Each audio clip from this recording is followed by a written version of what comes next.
Avengers!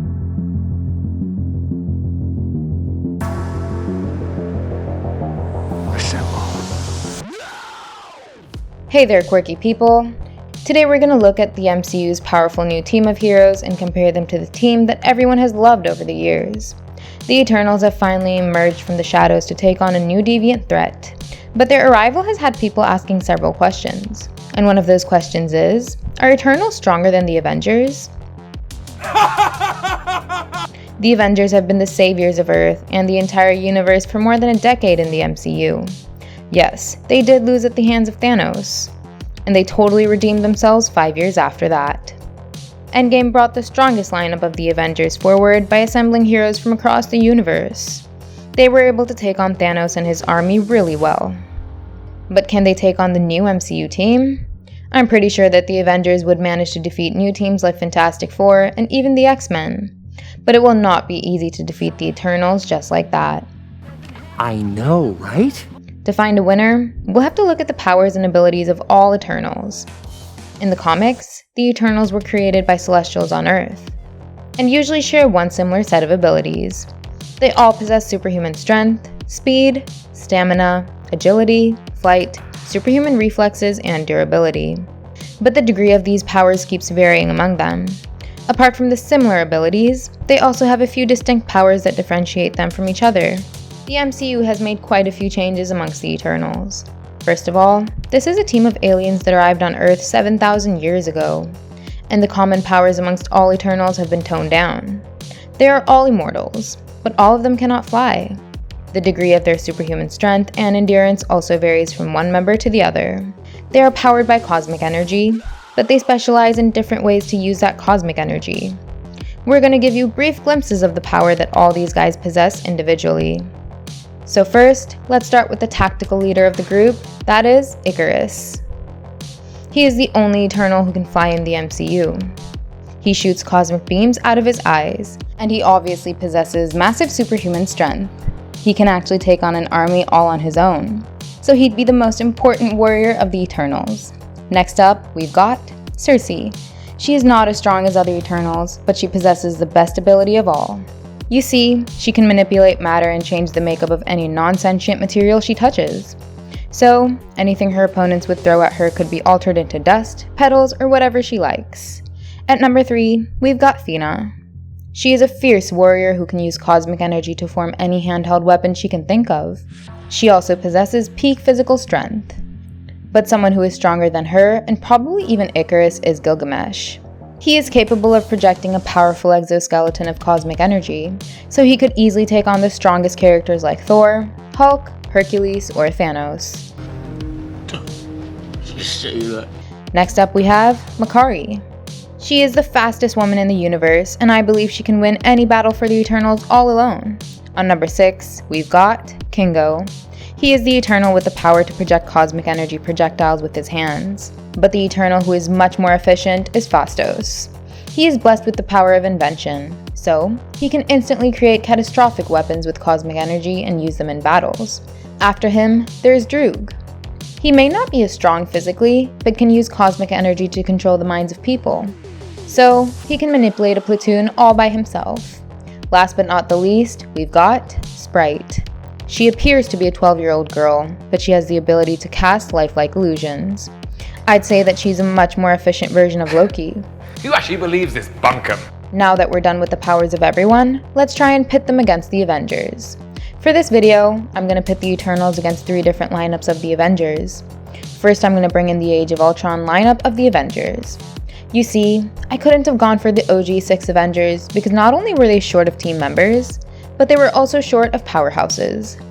Thor and Hulk are the 2 strongest members among the OGs. Even Iron Man and Captain America can hold their own against some Eternals. But no offense against Hawkeye and Black Widow, but they just wouldn't have added much against the Eternals.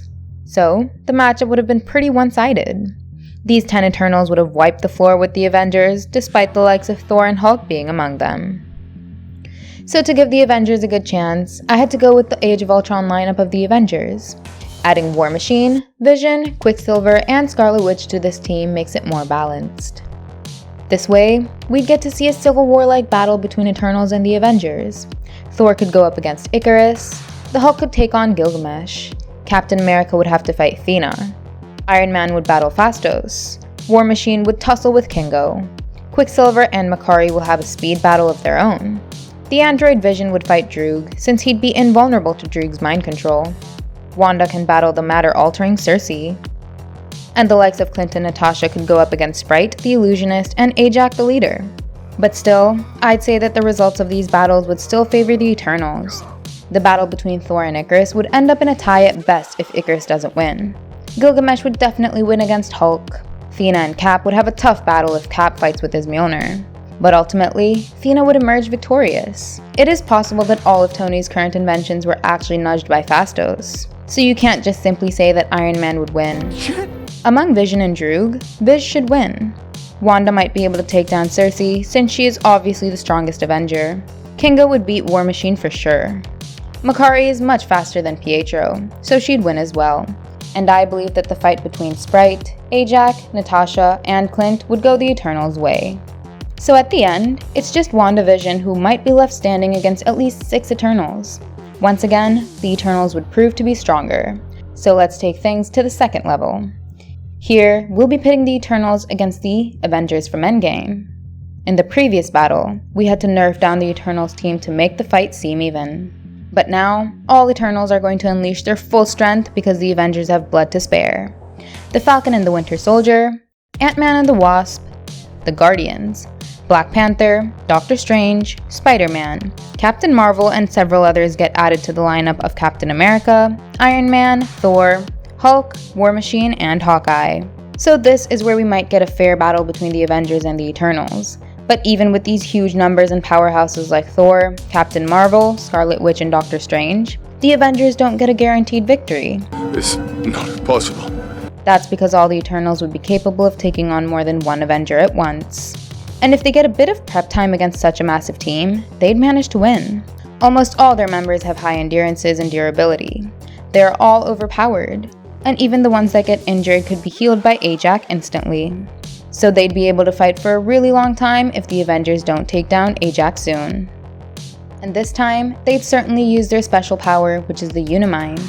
In the Eternals trailer, we saw Cersei, Droog, and Makari all levitating in the air. They were linking their cosmic energy with each other. In the comics, this process is called creating a Unimind. The Unimind is formed when multiple Eternals join their will and intelligence.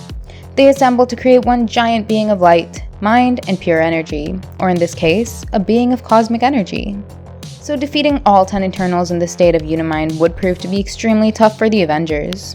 Once again, it's obvious that the Eternals are much stronger than the Avengers. I've answered that simple question for sure.